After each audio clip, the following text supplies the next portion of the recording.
তো এই গাইজ আবার একটা নতুন ভিডিও নিয়ে চলে এলাম আপনাদের সামনে। সরাসরি আমরা যাচ্ছি এখন মসজিদ ইমাম সাহেবের কাছে। তো সানায়ের আমি যাচ্ছি, তো সানায়ের জন্য অলরেডি একটা তাবিজ নিতে হবে, সাথে এক বোতল পুরো পানিও নিতে হবে। তো চলো তোমাদেরও পুরোটা মসজিদটার ভিউজটা গোটাইটা একবার ঘুরিয়ে দ্বিতীয়বার দেখায়। তো চলো দেখে নাও গাইজ, অলরেডি মসজিদের ভিউজটা খুবই সুন্দর ভিউজ একটা। তো ইমাম সাহেব আমাদের কথা থাকছে, এখন খানকা সাহেবটা আপনাদেরকে দেখায়। তো চলো।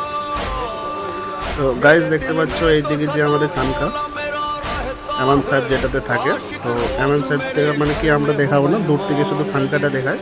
তো আমি আর সানায়া চলে গেলাম খানকার ভিতরে। তো গাইজ দেখতে পাচ্ছ সানায়া এখন কানতে লেগে গিয়েছে, নতুন জায়গা চলে এসেছে তো লি কানছে। তো কান্দা হয়ে গেলো, আমি চুপ করালাম। তারপরে আমি আর সানায়া চলে গেলাম, তাবিজ নেওয়া হয়ে গেলো। তো ঈদগাহটাও দেখায় আপনাদেরকে ঘুরিয়ে। তো অলরেডি দেখতে পাচ্ছ ঈদগার যে ভিউজটা খুবই ভালো একটা ভিউজ, মানে ঈদের দিন দেখানো হয়নি। তো বন্ধুরা এই যে নেক্সট ভিডিওতে দেখা হচ্ছে, হ্যাঁ।